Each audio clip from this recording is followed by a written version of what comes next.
अब रीवा को अघोषित जाम से मिलेगा छुटकारा। बनाई जा रही यातायात व्यवस्था। चिन्हित 14 स्थानों पर बनेंगे ऑटो स्टैंड। यातायात व्यवस्था को बनाने शहर के नागरिकों से भी की गई अपील। आप देख रहे हैं बुलेट रिपोर्टर। शहर की यातायात व्यवस्था को दुरुस्त करने के लिए नगर निगम आयुक्त संस्कृति जैन, एएसपी अनिल सोनकर, सीएसपी रितु उपाध्याय सहित शहर के तमाम थाना प्रभारियों व नगर निगम अधिकारियों ने निरीक्षण किया। यातायात व्यवस्था में सबसे बड़ी रुकावट ऑटो व ठेला को व्यवस्थित करने के लिए करीब 14 पॉइंट चिन्हित किए गए। यहाँ पर नगर निगम की मदद से ऑटो स्टैंड बनवाया जाएगा, जहां ऑटो और ठेले खड़े होंगे। इसके अतिरिक्त यदि ऑटो सड़क पर खड़े मिले तो उनके खिलाफ जुर्माने की कार्यवाही की जाएगी। ऑटो निर्धारित स्थल पर ही सवारी उतारेंगे और बैठाएंगे। कहीं भी रुककर सवारी भरने और उतारने की मनमानी पर अब पुलिस अंकुश लगाएगी। दरअसल शहर की यातायात व्यवस्था बद से बदतर हो चुकी है। अधिकांश चौराहों व मार्गों में नो पार्किंग वाहनों व ठेलों की वजह से आवागमन बाधित होता है। शुक्रवार को मुख्यमंत्री राजेंद्र शुक्ल द्वारा बैठक में ट्रैफिक व्यवस्था को लेकर नाराजगी व्यक्त की गई थी, जिसके बाद अब शहर को व्यवस्थित यातायात व्यवस्था देने अधिकारी प्रयास कर रहे हैं। सीएसपी रितु उपाध्याय ने कहा कि यातायात व्यवस्था बनाने शहर में 14 पार्किंग स्थल बनाए जा रहे हैं, जहां पर ऑटो पार्क हो सकेंगे। इसके साथ ही आम जन भी यातायात व्यवस्था को बनाने के लिए अपनी जिम्मेदारी समझे और उचित स्थानों पर ही वाहन खड़ा करे। बुलेट रिपोर्टर के लिए ब्यूरो रिपोर्ट रीवा। यातायात की तरफ से 14 ऑटो टैक्सी पॉइंट बनाए गए हैं, कहाँ कहाँ बनाए गए हैं? माननीय डिप्टी सीएम सर के मार्गदर्शन में आईजीपी सर एवं पुलिस एवं नगर निगम के वरिष्ठ अधिकारियों के मार्गदर्शन में एवं आदेशानुसार पार्किंग व्यवस्था को लेके पॉइंट्स बनाए गए हैं शहर में। जो पॉइंट्स हैं शहर के अंदर और शहर के बाहर डिवाइड किए गए हैं। शहर के बाहर जो पॉइंट्स हैं वो 7 पॉइंट्स हैं हमारे, और शहर के अंदर हमारे 7 पॉइंट्स हैं, जिनके अंतर्गत कुल 15 ऐसे बिंदु चिन्हित किए गए हैं जहां पार्किंग स्थल बनाए गए हैं। जो शहर के अंदर बनाए गए ऑटो स्टैंड्स हैं वो ढेखा, पुराना बस स्टैंड, सिरमौर चौराहा, अस्पताल चौक, धोबिया टंकी, बिछिया और नया बस स्टैंड के बनाए गए हैं। जहां ढेखा में हमने भाजपा कार्यालय के सामने मंदिर के पास वाला जो सड़क किनारे वाला एरिया है उसे चिन्हित किया है। पुराने बस स्टैंड के 3 बिंदु चिन्हित किए गए हैं। पोस्ट ऑफिस के पहले, पोस्ट ऑफिस के सामने वाला एरिया, हाउसिंग बोर्ड कॉम्प्लेक्स के सामने वाला एरिया। सिरमौर चौराहे में हमने कुल 4 बिंदु चिन्हित किए हैं जहां ऑटो खड़े करेंगे, जो ऑटो स्टैंड के लिए बनाए जाएंगे। कृष्णा राज कपूर ऑडिटोरियम के सामने वाला एक एरिया है। फल सब्जी मंडी के सामने फ्लाईओवर के नीचे प्रथम और द्वितीय पिलर के मध्य वाला एरिया है।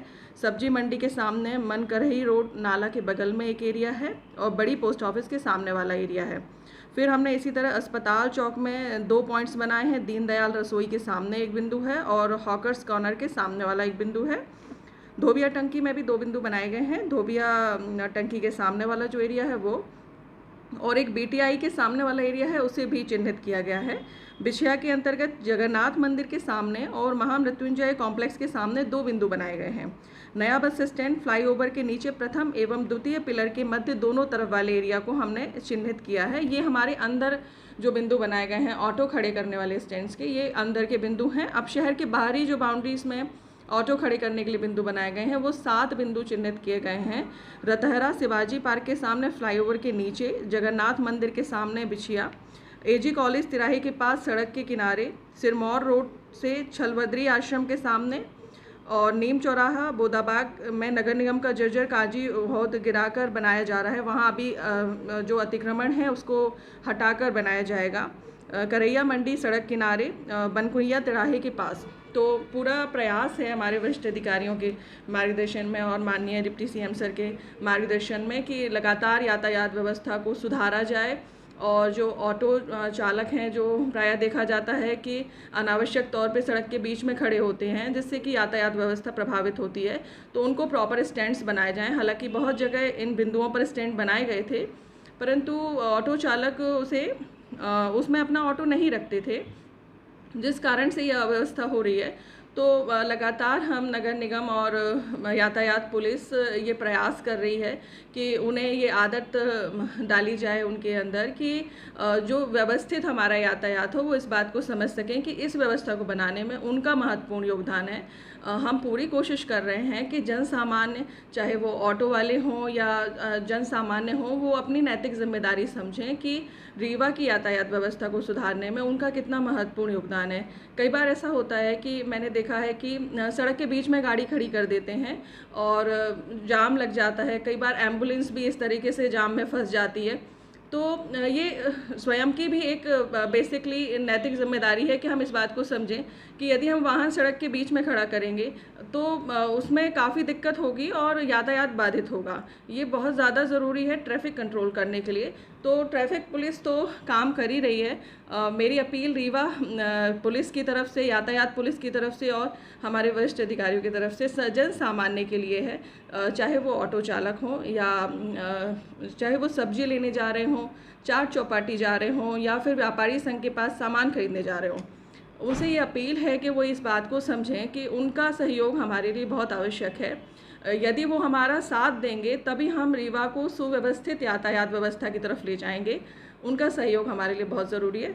तो मेरी अपील है कि हमारे साथ आप आएँ और अपनी नैतिक जिम्मेदारी को समझें और हम सब मिलकर अपने रीवा को अच्छा करते हैं। हम सब मिलकर अपने रीवा की यातायात को सुधारते हैं।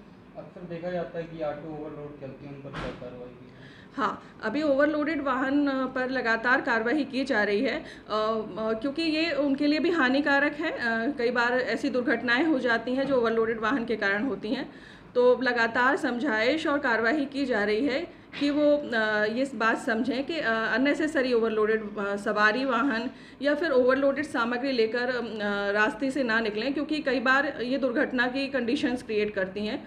तो इसमें लगातार चालानी कार्रवाई की जा रही है। निरंतर हमारे अभियान चलते हैं जो हम यातायात पुलिस और जो थानों की पुलिस टीम होती है उनके साथ संयुक्त रूप से लगातार कार्रवाई कर रहे हैं। नए वीडियोस एवं ताज़ी खबरें मिलती रहें, इसके लिए हमारे चैनल को लाइक, शेयर और सब्सक्राइब करना ना भूलें।